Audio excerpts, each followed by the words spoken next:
في زمن كانت فيه أوروبا بتنزف، كنيسة بتدور على سلطة وممالك بتحارب بعضها، والطريق للقدس متغرق دم. ظهروا هم جماعة سابت بيوتها، لبست الأبيض وحملت الصليب الأحمر على صدرها، وقالوا إحنا حماة الرب. لكن التاريخ بيقول حاجة تانية، بيقول إن الجماعة دي كانت أكتر من مجرد فرسان، كانت دولة داخل الدولة، جيش منظم وبنك خفي وسر كبير محدش عرفه لحد النهاردة. اتقال عنهم انهم قتلوا علشان الدين، لكن في وثائق بتقول انهم عبدوا الشيطان. اتقال انهم فقدوا كل حاجة، لكن في ناس بتقسم ان كنزهم لسه موجود ومحدش قرب له من وقت سقوطهم. هم فرسان الهيكل، التنظيم اللي بدأ بحماية الحجاج وانتهى بتهمة الهرطقة والسحر الاسود. بس السؤال هو، هل فعلا انتهوا ولا التنظيم رجع بأسماء تانية ولسه عايش حوالينا؟ في الحلقة دي هنغوص في أخطر أسرار العصور الوسطى ونعرف الحكاية من البداية، ومن يوم ما سافروا للقدس لحد ما اتحرق قائدهم على النار. خليك معايا علشان اللي جاي مش بس تاريخ، ده ممكن يغير نظرتك للعالم.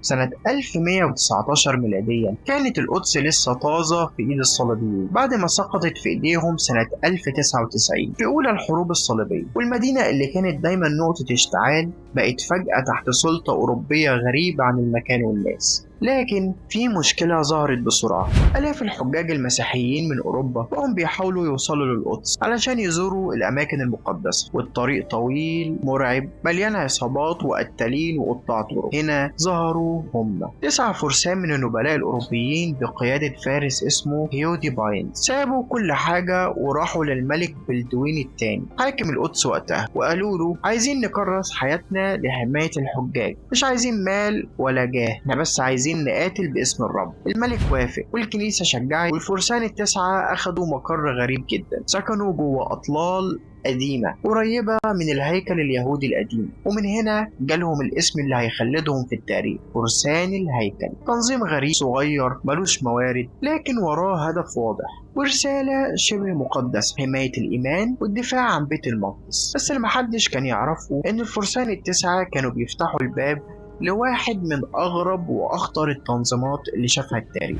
بعد تأسيسهم بشوية سنين، فرسان الهيكل كانوا لسه 9 بس، ما عندهمش فلوس ولا جيش كبير ولا حتى سمعة تذكر. بس في حاجة كانت شغالة في صمت، الدعاية والكنيسة. سنة 1129 حصلت نقلة خطيرة في تاريخ لما ظهروا في مجتمع كنسي اسمه كونسيل اوف ترويز، وده كان في فرنسا. هناك اعترف بيهم رسميا كتنظيم ديني عسكري. يعني ايه؟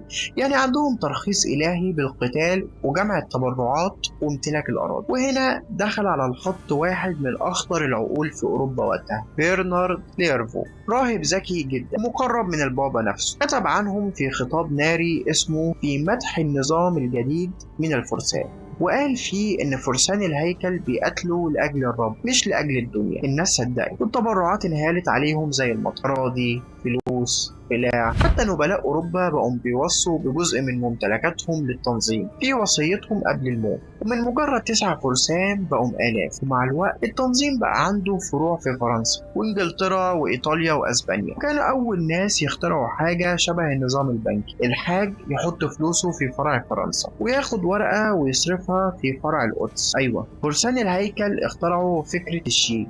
الثروة دي خلتهم مش بس أغنياء، خلتهم كمان لا يلمسوا. وفي الوقت اللي الكنيسة كانت بتعاني، الفرسان كانوا بيبنوا قلاع فوق جبال ويحكموا أراضي كاملة. بس يا ترى إزاي تنظيم ديني عسكري بقى أغنى من ملوك أوروبا؟ من بره كانوا لابسين أبيض وعليهم صليب أحمر، منظمين ساكتين وعندهم هيبة تخوف أي حد يشوف. لكن من جوه كان في نظام غريب وترتيبات مش مفهومة وطقوس محدش يعرف تفاصيلها بدقة. وده اللي خلى الناس تبدأ تهمس ايه اللي بيحصل جوه تنظيم فرسان الهيكل. التنظيم كان بيشتغل شبه الجيش، بس مش أي جيش، ده جيش عنده يمين طاعة أبدي، واللي ينضم يوقع حياته بالكامل ويبقى مملوك للهيكل. الطقوس سرية جدا لدرجة إن حتى في الوثائق الرسمية ما كانوش بيوصفوها. بس التحقيقات اللي حصلت بعد كده كشفت حاجات مرعبة، إن في ناس قالت إنهم كانوا بيبصوا على الجمجمة وقت القسم، وإنهم بينكروا المسيح باختبار ولاء للتنظيم. طبعا كتير من المؤرخين بيقولوا إن دي مجرد اعترافات تحت التعذيب، لكن مجرد وجود الكلام ده فتح باب لنظريات ملهاش آخر. كمان كان عندهم رتب داخلية داخلية بتبدأ بالفرسان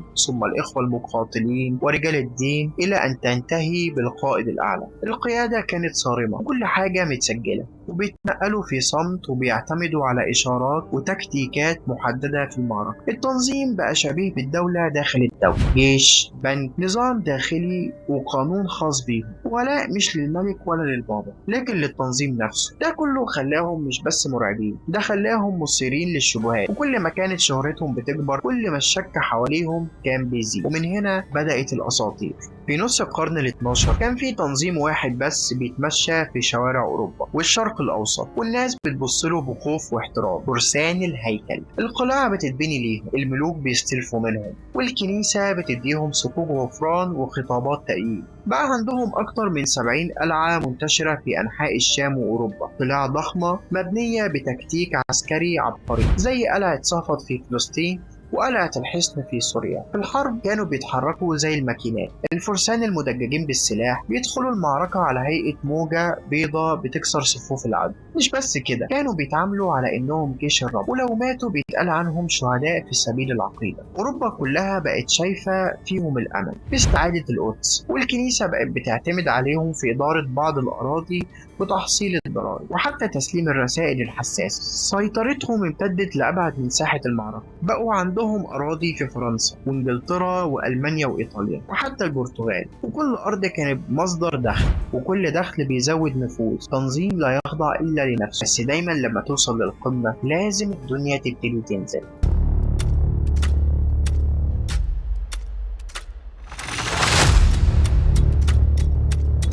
في سنة 1187 ضربة واحدة كسرت غرور فرسان الهيكل وقلبت ميزان القوة في الشرق الأوسط كله. المعركة كانت في حطين، والقائد المسلم كان صلاح الدين الأيوبي. الفرسان شاركوا بكل قوتهم في المعركة، لكن صلاح الدين كان أذكى وأهدى، وبدل ما يواجههم في قلاع جرهم لمعركة مفتوحة، وده كان أسوأ قرار اتاخد من الهيكل. النتيجة هزيمة ساحقة، آلاف الفرسان اتقتلوا، واللي اتمسك منهم صلاح الدين أمر بإعدامهم مباشرة، لأنهم كانوا الموتى الأحياء في المعركة، لا يؤسروا ولا يفاوض عليهم. وبعدها بوقت قصير سقطت القدس في إيد صلاح الدين، وده كأنه ضربة خنجر في قلب المشروع الصليبي كله. الناس في أوروبا بدأت تفقد الأمل، والكنيسة بدأت تتهز، وفرسان الهيكل بدأوا يفقدوا صورتهم المقدسة. ومع الوقت التنظيم حاول يرجع قوته وشارك في حروب تانية، لكن كل مرة كان بيرجع أضعف من اللي قبلها. في سنة 1291 سقطت آخر قلعة ليهم في الشرق في مدينة عكا، وده كان إعلان رسمي إن وجودهم في الشرق انتهى. أوروبا بصت حواليها وقالت لو مش قادرين تحموا القدس يبقى بتاخدوا الفلوس دي كلها ليه؟ وده فتح الباب للي جاي، اتهامات وشكوك ومؤامرات، وكلها كانت مستنية الفرصة عشان تجهز على الفرسان. سنة 1307 كان في ملك على عرش فرنسا اسمه فيليب الرابع، ملك طموح داهية لكن غرقان في الديون، والديون دي كانت لمين؟ فرسان الهيكل. فيليب كان شايف ان التنظيم بقى اخطر من اللازم، عندهم فلوس اكتر منه، نفوذ اكبر من الجيش، وولائهم مش ليه بل للكنيسة، او بالادق لنفسهم. فبدأ يخطط خطة ما تنفعش يتقال عليها غير إنها خيانة كاملة. اتفق سرا مع بعض رجال الكنيسة وحضر ملف فيه اتهامات مرعبة ضد فرسان الهيكل، منها إنهم بيبصقوا على الصليب في طقوسهم، وإنهم بيعبدوا راس شيطان اسمه بافوميت، وإنهم بيشاركوا في أفعال غير أخلاقية، وإنهم كفار متنكرين في زي مؤمنين. التهم دي كلها كانت ضخمة، لكن الأغرب إن فيليب طلب من كل ملوك أوروبا إنهم يتحركوا في نفس اللحظة ضدهم، لكن اللي وافق بسرعة كان البابا كليمنت الخامس، وكان وقتها البابا مقره في فرنسا وتحت نفوذ فيليب تقريبا. وفي يوم الجمعة 13 أكتوبر 1307، يوم اتخلد في التاريخ على إنه الجمعة السوداء، قوات الملك اقتحمت بيوت وقلاع فرسان الهيكل في فرنسا واعتقلوا المئات، وعلى رأسهم جاك دي مولاي واللي كان القائد الأعلى. الهجوم كان صادم ومحدش لحق يصدق اللي بيحصل، من تنظيم بيحكم نص أوروبا لبداية النهاية. في اللحظة اللي اتقبض فيها على فرسان الهيكل سنة 1307. التنظيم كله اتقلب من قديسين بيحموا الحجاج لزنادقة بيعبدوا الشيطان. مئات من الفرسان اتسحبوا من قلاعهم واترموا في الزنازين تحت التعذيب. ظهرت الاعترافات اللي كانت أوروبا مستنياها: احنا أنكرنا المسيح في الطقوس، أسقنا على الصليب، عبدنا بافوميت أو الراس الغريبة. اعترافات بشعة، لكن هل كانت حقيقية ولا مجرد صرخات ناس بتتعذب بالنار والسكاكين؟ المؤرخين المعاصرين بيأكدوا إن أغلب الاعترافات دي كانت تحت الإكراه، لكن في نفس الوقت ده ما كانش في حاجة اسمها حقوق إنسان. كل كلمة بتتكتب بتتحول لحكم. جاك دي مولاي القائد الأعلى للتنظيم اتعذب واتسجن 7 سنين، وفي الآخر لما رجع وسحب اعترافاته قال قدام الكل: كل اللي أنا قلته كان كذب، تنظيمنا بريء. القرار كان واضح: الإعدام حرقا حيا. وفي يوم 18 مارس سنة 1314 سحبوا جاك دي مولاي في قارب صغير لجزيرة في نهر السين وربطوه على عمود، والنار ولعت حواليه. قبل ما يموت رفع صوته وقال: فيليب وكليمنت، أنا بستدعيكم لمحكمة الرب قبل ما تعدي سنة وهتقفوا قدامي. الكلمة دي اتسجلت في التاريخ لأن بعد شهور قليلة بس البابا مات وبعده الملك مات، وكأن اللعنة بدأت تشتغل فعلا. التنظيم اتفكك، أعضاؤه اتفرقوا، وبعضهم هرب لأسبانيا والبرتغال والبعض الآخر لإنجلترا، لكن الفكرة ما ماتتش. بعد ما التنظيم اتفكك والمئات من الفرسان اتحرقوا أو اختفوا، كان في سؤال واحد بيطارد كل أوروبا: كنز فرسان الهيكل راح فين؟ لما قوات الملك فيليب اقتحمت المقر الرئيسي في باريس ما لقوش غير أوراق إدارية وشوية دروع، ولكن مفيش أثر للذهب ولا للمخطوطات ولا لأسرار التنظيم. الإشاعات انتشرت بسرعة، الفرسان خبوا كنزهم قبل ما يتقبض عليه وهربوا لمكان محدش يعرفه، ومن ساعتها ظهرت مئات النظريات وبدأ السباق. نظرية بتقول سبائك ذهب وعملات نادرة وجواهر وأسرار بنكية من التبرعات اللي كانت بتيجي من ملوك أوروبا لعقود طويلة. الكنز ده لو موجود قيمته النهارده بمليارات.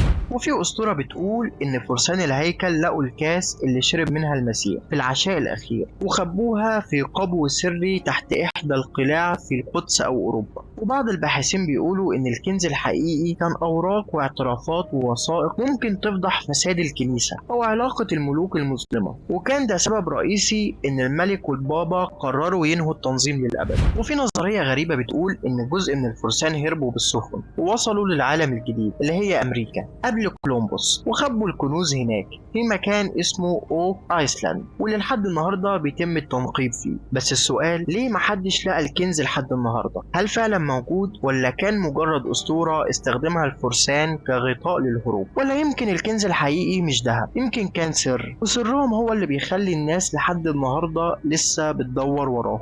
بعد ما اتحرق جاك دي مولاي واتحل التنظيم رسميا بأوامر البابا، الناس افتكرت ان دي كانت النهاية، لكن هل فعلا دي كانت آخر صفحة في حكاية فرسان الهيكل ولا مجرد بداية جديدة بس في الظلام؟ تعال نرجع لورا شوية. بعد الحملة على الفرسان في فرنسا بعض الأعضاء هربوا قبل الاعتقال، واتقال انهم اختفوا في انجلترا وإيطاليا وحتى في اسكتلندا. وفي اسكتلندا بالتحديد ظهر كلام عن تعاون بين فرسان الهيكل وعائلة اسمها ستيوارت، واللي بعد كده بقت من أشهر العائلات الملكية هناك. وفي نفس الوقت ظهر في أوروبا تنظيم جديد اسمه الماسونية، فري ماسونز، تنظيم سري ليه طقوس وأسرار ورموز تشبه تماما رموز فرسان الهيكل: الصليب، الزاوية والمسطرة، والهندسة المقدسة في المباني، كلها حاجات بتربط بين الفرسان والماسونية. بعض الباحثين بيقولوا إن فرسان الهيكل اندمجوا في الماسونية وكملوا رحلتهم بس تحت اسم تاني وبطابع مدني مش عسكري. وحتى النهاردة كتير من فروع الماسونية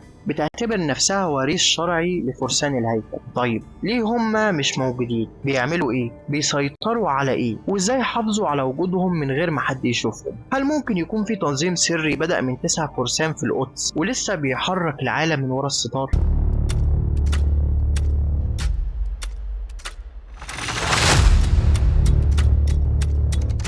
في يوم من الأيام كان فرسان الهيكل هم سلاح الكنيسة ودرع الحجاج والأمل الأخير في استرجاع القدس، لكن نفس التنظيم اللي بدأ بإيمان اتحول لوحش الكل خاف منه. اتحرقوا بالنار واتفرقوا في الأرض واسمهم اختفى من السجلات الرسمية. بس الغريب إن محدش لحد النهاردة قدر يقول هنا انتهت قصة فرسان الهيكل. كل ما الزمن بيعدي بتطلع قصص جديدة عن آثار ليهم في قلاع قديمة أو رموز محفورة في كنيسة نسيها الزمن، أو حتى تنظيمات حديثة بتقول إحنا امتدادهم وكنزهم لسه محدش لقاه، واسمهم بقى موجود في كل فيلم وكل رواية وكل نظرية مؤامرة بتدور حوالين مين بيحرك العالم من ورا الصدار. السؤال اللي لسه واقف، لو الفرسان فعلا انتهوا من 700 سنة، ليه لحد النهاردة اسمهم بيرعب وبيسحر وبيخلي الناس تدور وتسأل؟ هل فعلا فرسان الهيكل انتهوا ولا لسه عايشين حوالينا واحنا مش واخدين بالنا؟ انتهت الحكاية أو يمكن لسه بتبدأ. وبس كده، لو عجبتكم الحلقة متنسوش تشتركوا في القناة